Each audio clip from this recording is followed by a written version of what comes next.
confiscation of American oil companies, is going to flood our country with gang members, is going to take Americans prisoner and try to hold them for hostage and trade them like he was able to do with the Biden administration.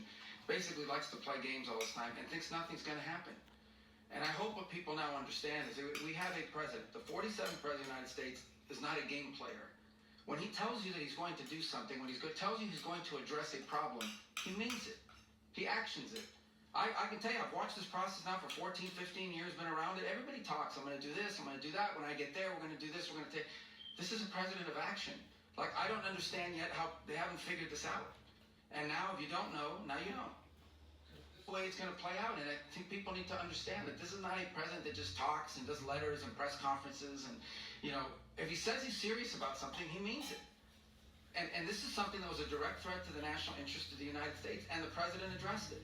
There's a president of peace, by the way. I told you what I just said earlier. This guy had multiple opportunities to find his way somewhere else and figure out another. He could have been living somewhere else right now, very happy, but instead he wanted to play big boy. And so now, he's got other sets of problems on his hands. But I think that the message here should be for the world. But the president doesn't go out looking for people to pick fights with. He's not, generally wants to get along with everybody. We'll talk and meet with anybody. But don't play games. Don't play games with this president's in office, because it's not going to turn out well. And so I hope that, I guess that lesson was learned last night, and we hope it'll be instructive moving forward. Mr. President. Mr. President,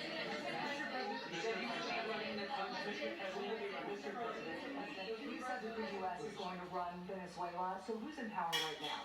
Well, we're going to be running it with a group, and we're going to make sure it's run properly. We're going to rebuild the oil infrastructure, which will cost billions of dollars. It'll be paid for by the oil companies directly.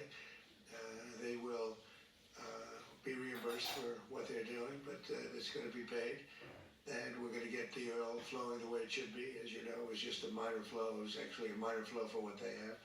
But we're going to run it properly, and we're going to make sure the people of Venezuela are taken care of. We're going to make sure the people that were forced out of Venezuela by this thug are also taken care of. President, does the U.S. running the country mean that U.S. troops will be on the ground? How will that work? Well, they always say boots on the ground. So we're not afraid of boots on the ground if we have to have. We had boots on the ground last night at a very high level, actually. We're not afraid of it. We don't mind saying it.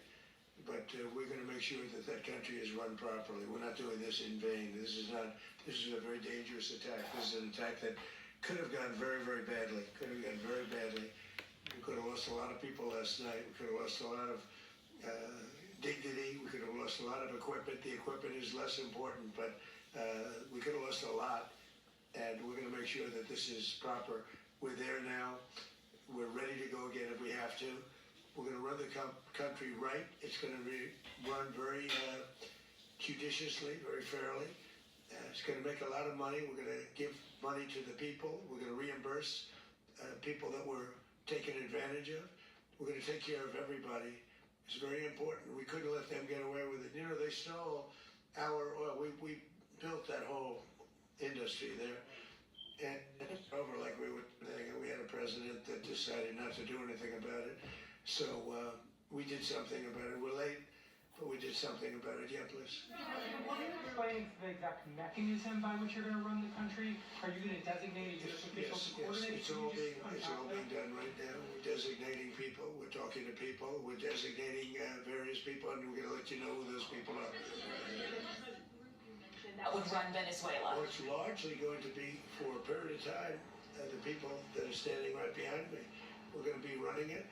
We're going to be bringing it back. It's a dead, talk about a dead country. A year and a half ago, we were a dead country. Now we're the hottest country anywhere in the world. We're a country doing better than any country anywhere in the world. And it required leadership. Venezuela has a lot of bad people in there, a lot of bad people that shouldn't be leading. We're not going to take a chance that one of those people take over for Maduro. So you can look at, and others, we have fantastic people, including people in the military. So we're going to have a group of people running it until such time as it can be put back on track, make a lot of money for the people, and give people a great way of life, and also reimbursement for people in our country that were forced out of Venezuela. The bill would be You said earlier today that you weren't going to back Machado to come back and be the opposition leader in your Fox and Friends interview. And then you also mentioned the vice president of Venezuela. Are you going to work with the vice president of Venezuela, or how do you foresee the relationship Well, I going? understand she was just sworn in, but she was, as you know, picked by Maduro. So Marco's working on that directly. He just had a conversation with her, and she's essentially willing to do what we think is necessary to make Venezuela great again. Very simple. Mr. President, Colombian President Gustavo Petro, a couple weeks ago, he said he's got to watch his ass. And today, he said he's not concerned about anything happening to him in the aftermath of this operation. So, just what your message is Well, about he that? has cocaine mills. He has factories where he makes cocaine. And yeah, I think I stick by my first statement. He's making cocaine. They're sending it into the United States. So he does have to watch his ass. Did you notify any members of Congress in advance? Marco, do you want to talk about that? Because you were involved in it. Sure. We call members of Congress immediately after. This was not the kind of mission that you can do congressional notification on. It was a trigger-based mission in which conditions had to be met night after night. We watched and monitored that for a number of days.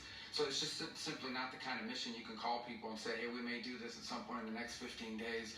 But it's largely a law enforcement function. Remember, at the end of the day, at its core, this was an arrest of 2 indicted fugitives of American justice, and the Department of War supported the Department of Justice in that job. Now, there are broader policy implications here, but it's just not the kind of mission that you can pre-notify because it endangers the mission.